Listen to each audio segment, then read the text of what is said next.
Post this morning or no? I did not. Taking some time off this week. Yeah. That's good. I was gonna mention something to you yesterday. I was gonna text you, but it slipped my mind. I was watching a podcast,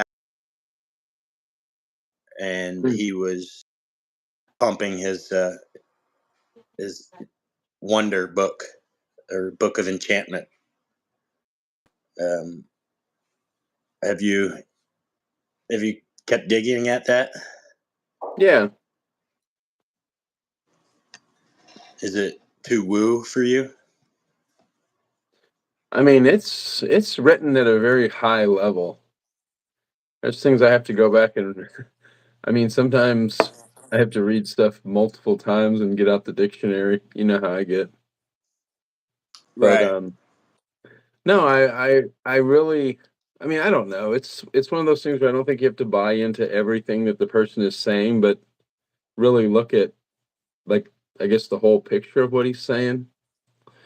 And it is I am fascinated by the point where we stopped. I do like his thing about just the whole miracle of everything, instead of just us going around telling everybody about, I guess, sharing information instead of being just fascinated and overwhelmed by the power of God. Yeah. During this podcast, he said one thing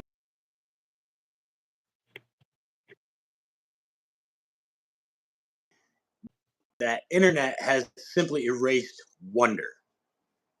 And, Right. it's that age of, I think you said information or whatever. It's like we walk around thinking everything is certain.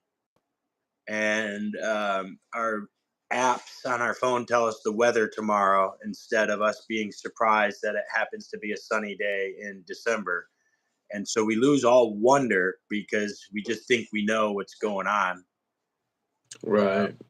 That's it. That's the first. That was what was in my head when you started talking, was that it's the fallacy that we know everything, right? Right. That's I think that's the dangerous thing, is that we've got it all figured out. So yeah, I wouldn't say it's I mean, it's not one of those reads that sucks you in and, really.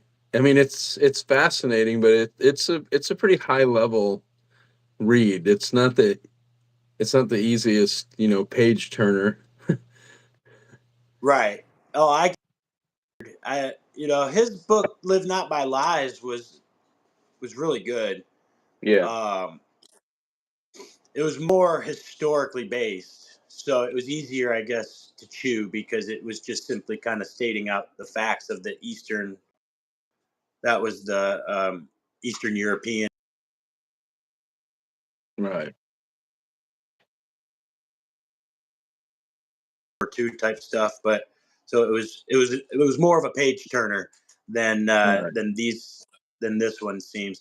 I just picked up Dr. Peterson's Jordan Peterson's released book, "We Who Wrestle with God," and Hmm.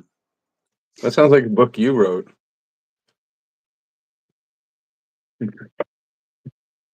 still headed down that path. So it seems some days. Did Yeah. Yeah.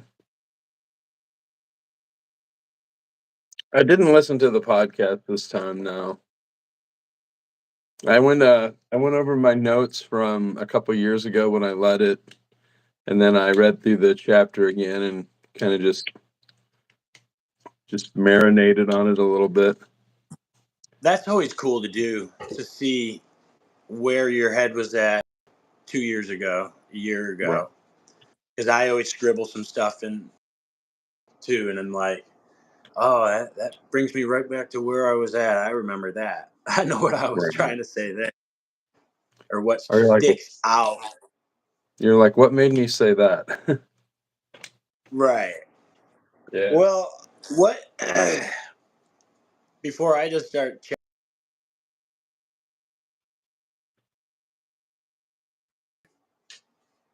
Um, I think the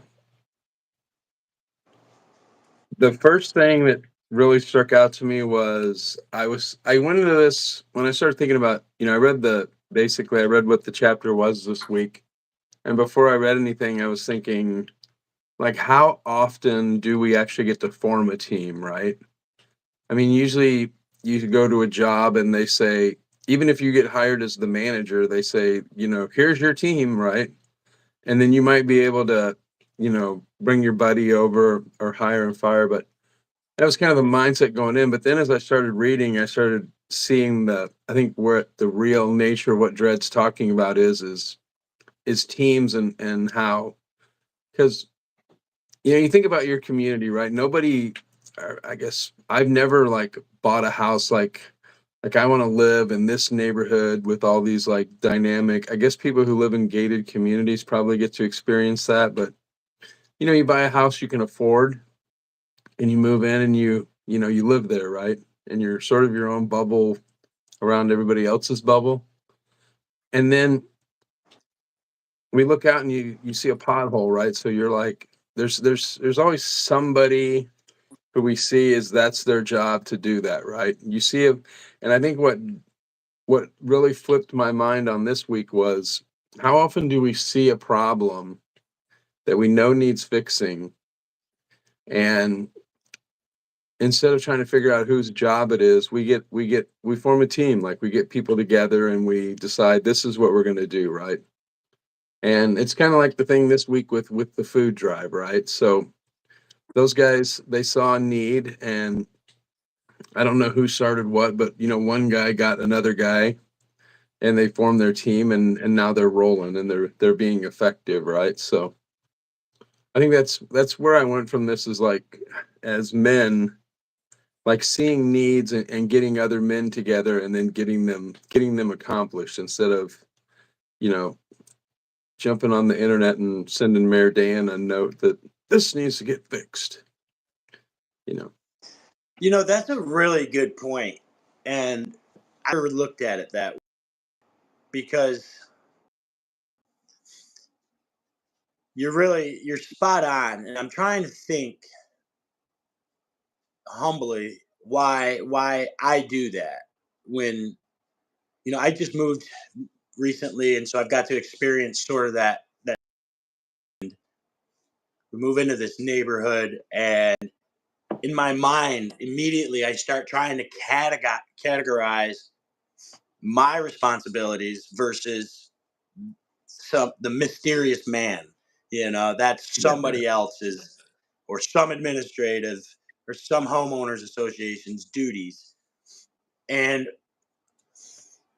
I think what drives what drives that sort of behavior is a prideful arrogance that it's again coming from a lone wolf, a self-admitted lone wolf. If I have all the credit for doing it, Right. then I'm just going to pass it off and say this is some problem and I'm going to complain about it, rather than like posing, okay, clearly it's going to be a problem that just you alone in your own imperfect, frail self can't do. Are big problems that need to also be taken, but that doesn't mean you just shirk the responsibility. What Right. he's saying is you develop the team. You develop the humility that says, look, I'm not good at this, and this, which have to go into this venture probably. See a pothole and you've never touched a bag of concrete, better find a guy that can, you better go find Pinto and get Right. that thing, patched up. And that takes the humility of saying, I need other people. Right. I need a community to fix this problem.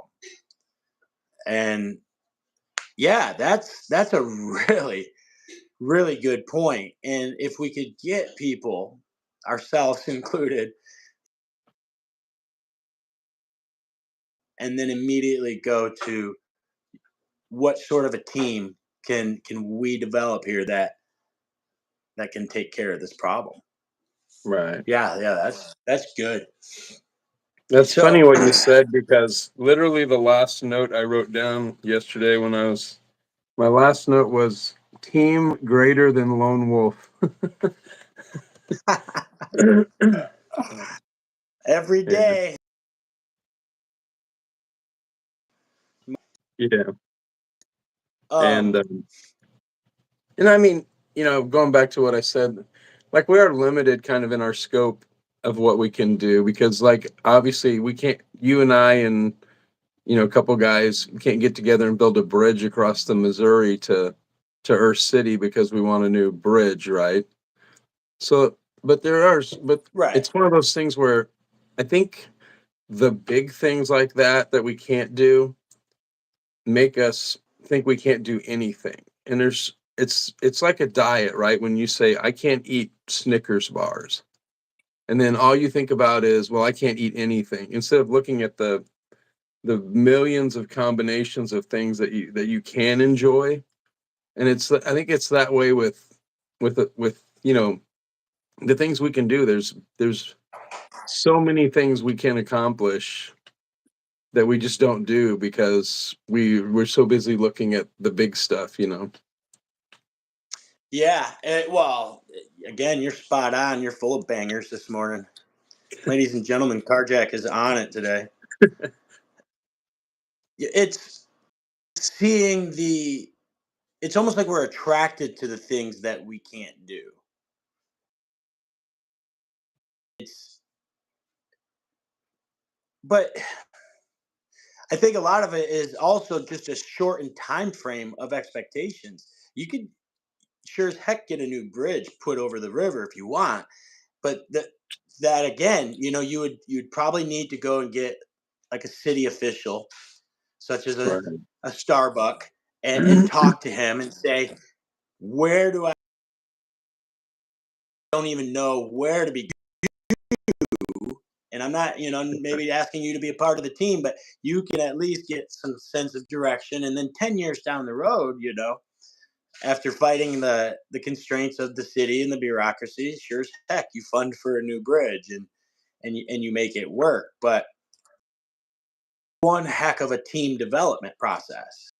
Right. And maybe it probably wouldn't be wise to start with that sort of a venture. And like we've Don't been start. learning throughout the Q source, it's get practice Yeah. that of your life. Oh, I hate the word safe space. Better word, you have to create those safe spaces that aren't going to, demoralize. And Right. that the team. See, I took the approach, a very very meta approach, reading this because I'm such a lone wolf.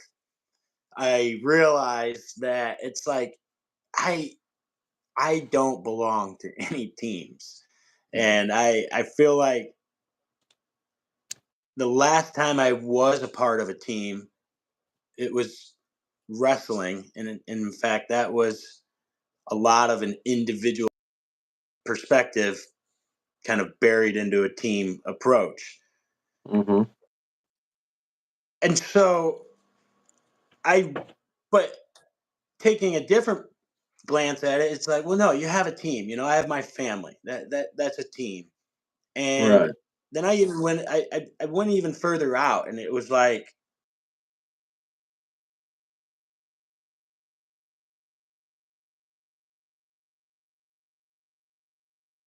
in a,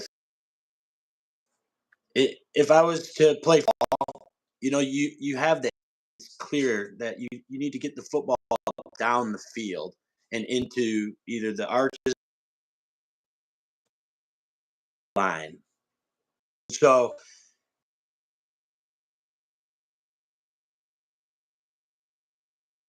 raise a genuine young, and Mm-hmm. so there's a lot of steps to that I've the process are, because I'm really put into the equation how important it is to formulate your life team. Which, so again, if you were going to do that in a football analogy, you need somebody who can throw, and then you also need people who can block, and those usually aren't the same, Right. because and that's just in football, and life is way more complex, I think, than football. So you would obviously immediately come to the conclusion that you're going to need other people to help you move that ball down the field, and Right. they're also experienced. So that's when I started looking at it. There have been moments in my life, at least, glimpses of. I just haven't seen it as a team, but I bring people into my life, guys that have three. You specifically, I think of Sebastian, and certain other people that I've kind of recruited into my life, and for lack of a better word, it's with the intention of getting some help to move the ball down the field. There's been some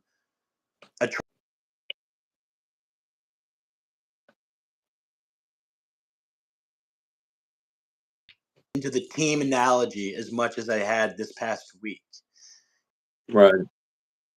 Made me really think about people that I know myself with that I'm not necessarily just instantly attracted to, like good fathers and good business people. Those are instantly Right. attracted to me. But what are the other areas that I've kind of been neglecting, such as a punter, or a field goal kicker, that it's like, yeah, they're not something you think about immediately when you think about your end goal, but man, they sure do come in handy when you have a good one. And Right. just last night, for instance, personally, I had the opportunity uh, at church to talk with our lead pastor for a good 40-45 minutes. Rochelle and I showed up to volunteer for the first responders dinner, and we had an abundance of volunteers, and it kind of was a stand around deal at this point for me and a few others, and we were talking to uh, just getting to know people, and I found the opportunity to talk to the lead pastor of our church for 40 minutes, and now we've planned to go out to dinner, him and his wife, and me and Rochelle. And it was just throughout the whole process, I was thinking, this is great. I've the opportunity here to, in a way, recruit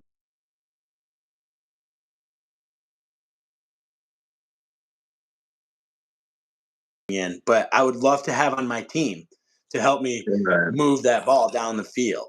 So, yeah, to wrap it up, that's how I was.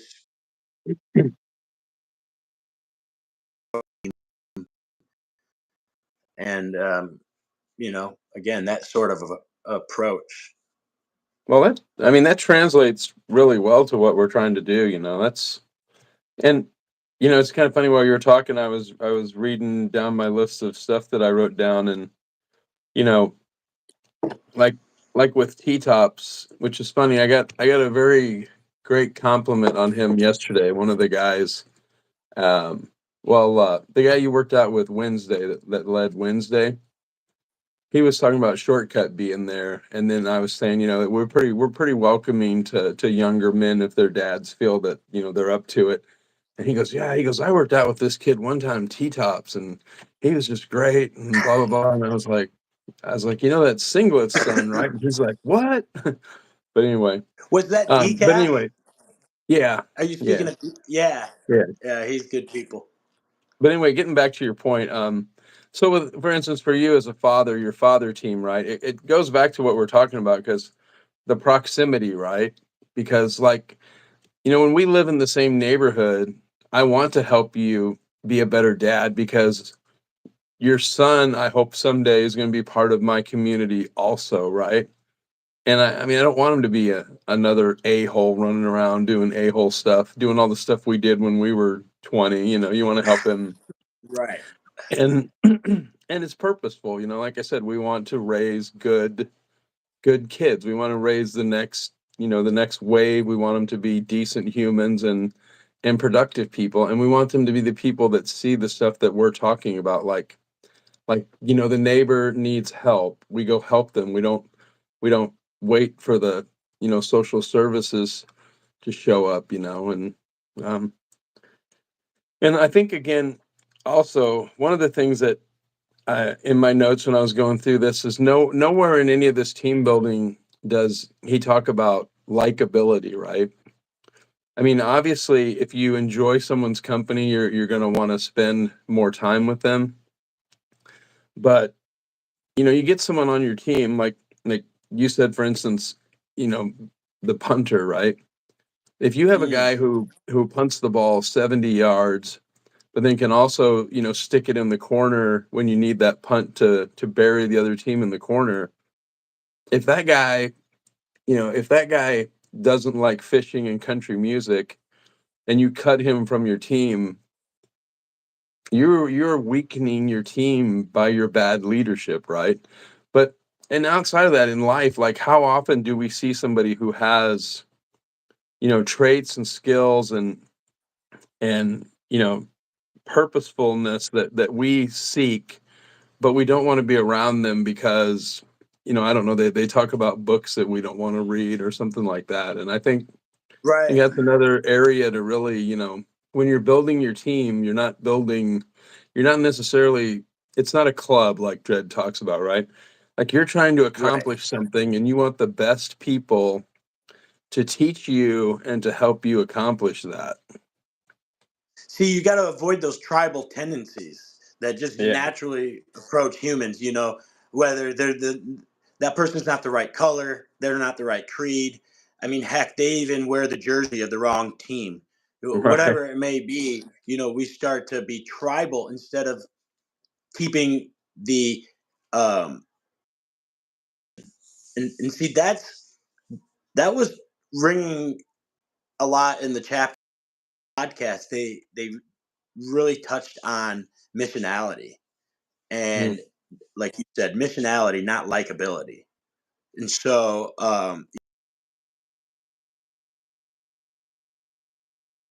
70 yards and drill them into the corner every other punt, then that's what you want. And you can almost see that, though, with that analogy, because those players don't really fit in with the rest of the team a lot of times. They're sort of an outcast. They do their own thing, and but they're respected there. I've never necessarily played football, but from what I've experienced and just seeing it, like, there with, well, Dredd talks about, it's the two types of accountability that you have, and I think that's also a lot of what goes on with the picking the team members based off of likability. I think there's just it's an end around for accountability. sure. End on the team, or if you pick Susie and you and her get along, you guys can work on that project. Then I think what's happening is that uh, there's sort of a push off of the accountability is maybe what we're doing, choosing that path of least resistance. Whereas if you knew you chose somebody that was probably most skilled, and again, if you're thinking mission first, then a lot of times it's like, yeah, but man, that I know what I'm signing up, and I don't know if I want that. And so I think a Right. lot of it is the accountability um, factor, Hmm. and then yeah, that team and that or that team acronym that after the A for accountability follows missionality. It was so funny because you think about it so many you just walk into any organization and you ask a lower level person, like, hey, what is your mission right now? Stocking Campbell soup on a shelf, like to stock the chicken noodle soup. And it's like, if you're working for Deerbergs or whatever organization it is, it's clearly their mission is way higher, way more important than just making. And that person would answer, my mission today is to stock chicken noodle soup. And the sales rep who's driving to the sales call for Deerbergs, he would say, my mission is to get to Springfield today. And both of them are wrong, because the mission is, that's what I've always liked to remind everybody with just to remind everybody, I've always taken it personal that F3 is, Right. and so I think we even lose track of that day to day with F3 in that domain of, I'm here to work out. That's why do you want to get stronger? What is that nested in? And that Right. mission of invigorating male leadership, needs to be kept forefront, and often it's hard. It takes intentional effort, because again, sometimes you just, no, my mission is to do a backwards bear crawl because this idiot just told us to do it, and it's like, task. That's the task that you're assigned right now, and Mhm. that in a mission. So that also stood out in small thinking throughout the day, and lose sight on the mission. Hmm. That's kind of weird how those people fit into a team also, because like I see this a lot in my line of work. There's people who have been doing the same, obviously there's different levels to work through, and there's people who have been at basically what I consider the starter level for like 30 years. And it's like, don't you want to move up? And they're just like, no, I'm really good at this, and that's just what they do. And I think What that's do you think? part of what Do you Dredd says too about, I mean, it could be just status quo, like they've gotten really good at it and they don't want to do anything else. And I don't know if I mean, obviously there's value to the team in having somebody who's highly skilled. And I think Dredd talks about that when he says, the first thing you do when you're delegating is the people who are already doing stuff really well, leave them alone, right? And but it's like, see? I guess for me personally, that would drive, like, I've been at places where I didn't want to move up. It's like, I don't want responsibility for all these people. I just want to show up and, basically get my paycheck, and I'll see you Monday. And I mean, that's bad too. That's basically your, I guess your work is a club. It's not, there's no mission. You're not trying to, account. I guess I guess getting money for my team is part of my mission for my other team, right? So my work team is a separate team than my team where I'm actually trying to accomplish the mission. And I Right. guess that goes Yeah. back to like the bridge building analogy, right? Where you go and you get the guys who know, you might be on 5 teams, and one of the teams might just be showing up and hobnobbing and rubbing elbows so people know who you are. And I guess your mission there is to build relationships you can lean on later. But I don't know. Well, I think I it's guess the important to main still thing I came out remember. of this is team building is a lost art. Yeah, no, it really is, because I mean we're just such an individualized society, And even within, but that's what I was saying. Even the people in the bridge analogy that are rubbing, there to rub shoulders, and they're there to raise money, for instance, type of a thing. But they can't lose sight of why they're raising money, and the mission has to be. I think the mission is what pulls us forward, in a sense. It's the higher principle purpose, and that's why I think, with the example of somebody who does the same job the same way for 30 years, um, they've lost complete sight of the mission of what they're working for. I think they're just simply working on a part, and I would think eventually you would want to know, well, why is it so important that this part comes out pristine and perfect? Where does it go? You know, Right. and more important than where does it go? Who does my performance affect, and what is that nested in? And so then you would say, well, oh, this part goes to the person who, and it just slowly expands. And then you would,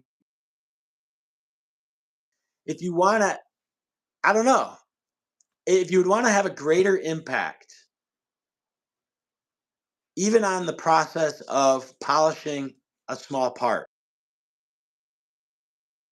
had greater impact conceptually, and with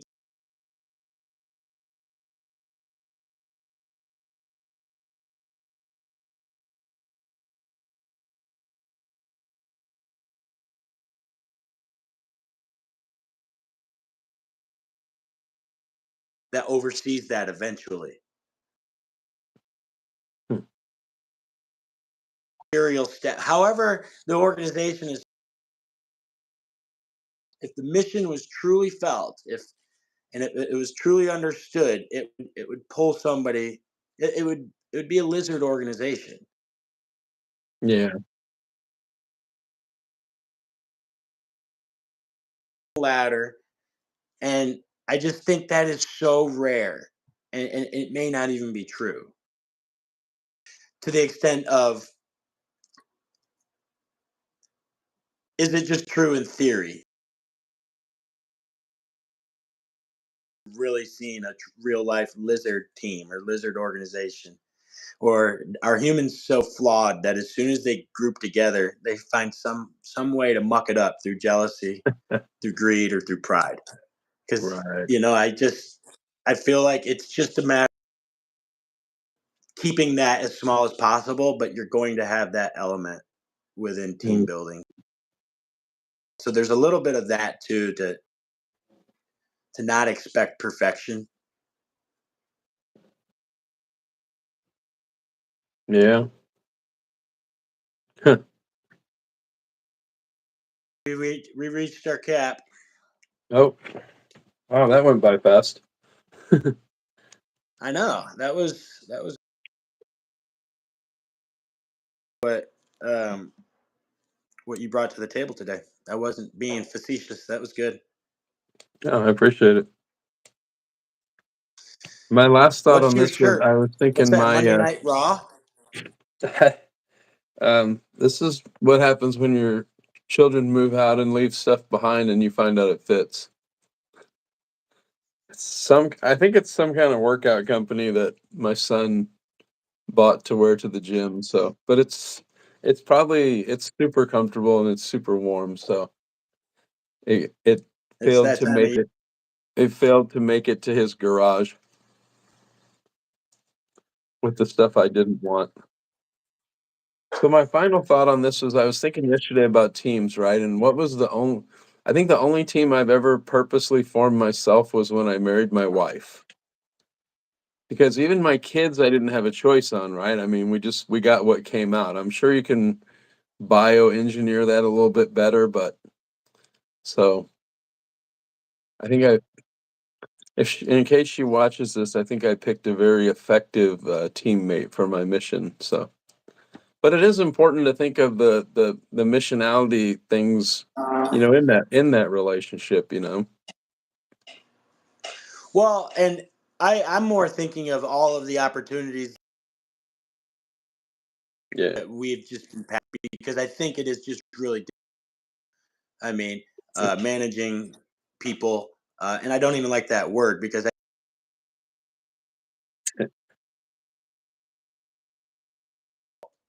Sure. but I think it's fruitful and it's worth the difficulty, like a lot of things. And so Yeah. I want to be a lot more intentional on finding my complaints to the man and reorganizing that into at least a thought exercise of how could I, if I had to, and if I was given resources, even, which, is not, that's even a cheat. But like a lot of times it's like, even if you were given resources, how would you go honest with yourself and then you could give it up?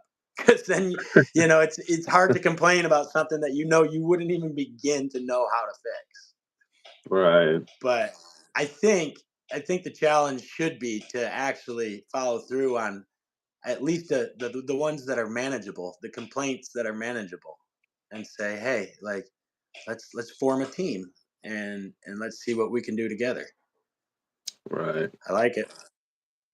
All right, bud. Cool, man. All right. Love you, man. Have a great weekend. Love you too. Have a great day. Tell Tina All I right, said bud. hello. I will. All right. Bye bye. Bye.